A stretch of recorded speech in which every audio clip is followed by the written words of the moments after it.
Assalamualaikum warahmatullahi wabarakatuh. Salam sejahtera untuk kita semua. Perkenalkan, nama saya Cindy Ahmed Buki dengan NIM 2322111101.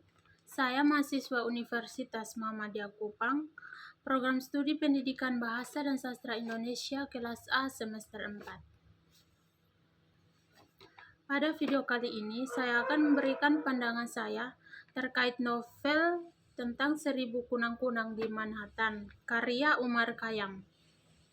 Dalam novel 1000 Kunang-Kunang di Manhattan, terdapat 64 halaman. Tahun penerbitnya pada tahun 1972, penerbit Pustaka Jaya. Baik, kita masuk dalam sinopsisnya. Diceritakan ada sebuah penampilan orang yang bernama Jane dan Marno. Mereka sedang duduk bermalas-malas di sofa. Marno dengan segelas touch dan Jane dengan segelas martini. Mereka sama-sama memandang di luar jendela.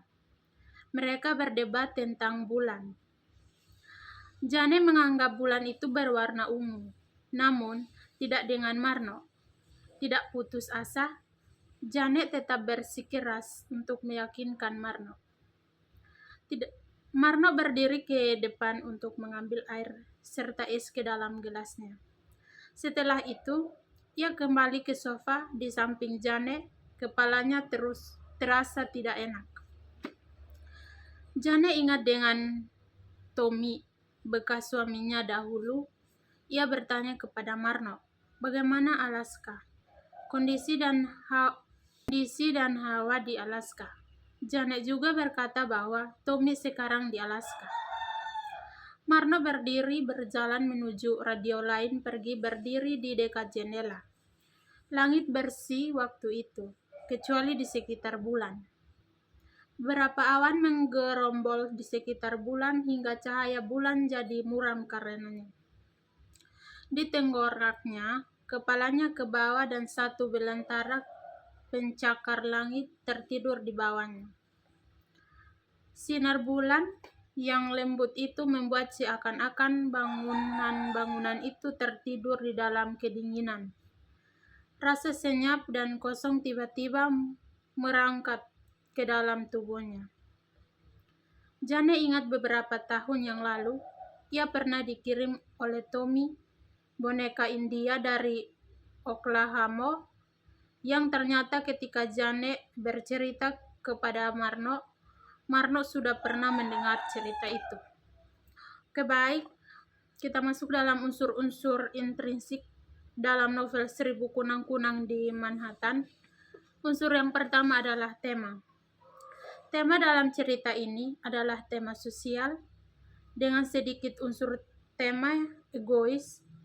Tema cerita ini adalah pertemuan dua budaya, Barat dan Timur, yang lembut, mesra, gelisah, dan sekaligus penuh toleransi. Dua budaya itu disimbolkan dengan dua tokoh yang berdialog sampai membentuk cerita yang utuh.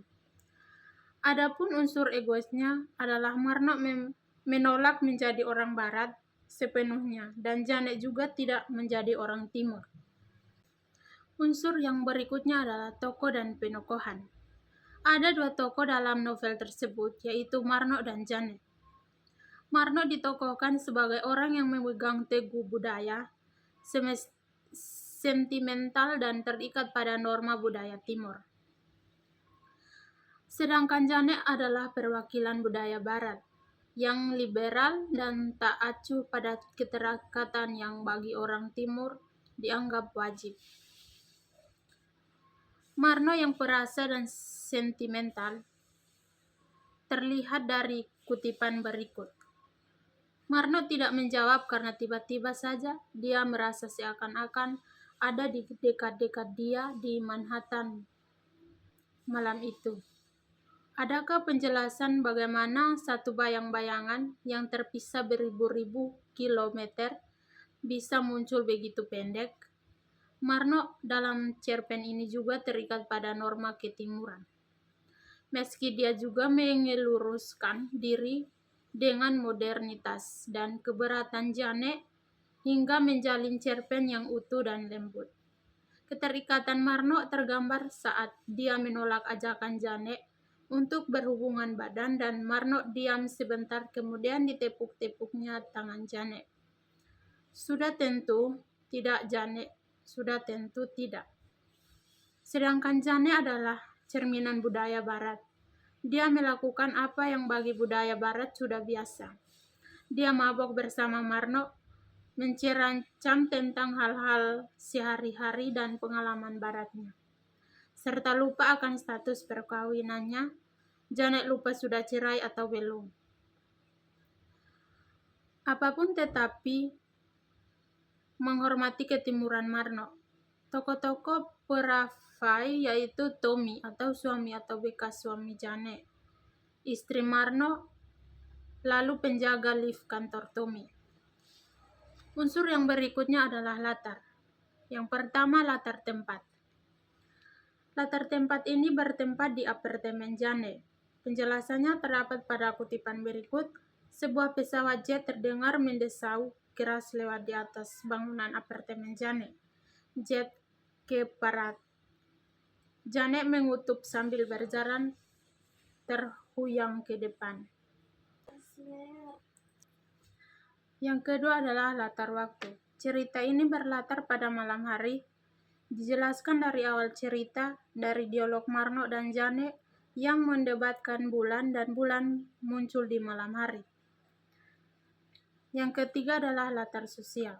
Cerita ini berlatar sosial pada kondisi pertemuan sosialita Timur dan Barat. Marno mewakili Timur, Janet mewakili Barat.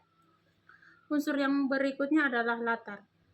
Cerpen 1000 Kunang-Kunang di Manhattan menggunakan alur maju. Cerita ini mengisahkan dialog-dialog antara Marno dan Janet dari awal sampai akhir.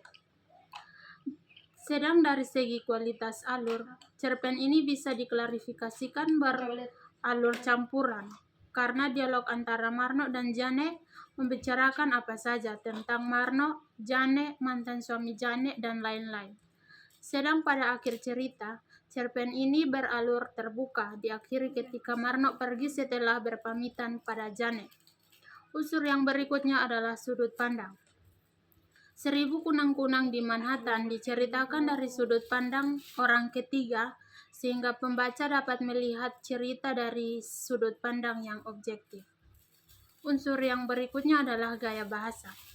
Gaya bahasa yang digunakan cenderung sederhana, namun efektif dalam menyampaikan pesan cerita.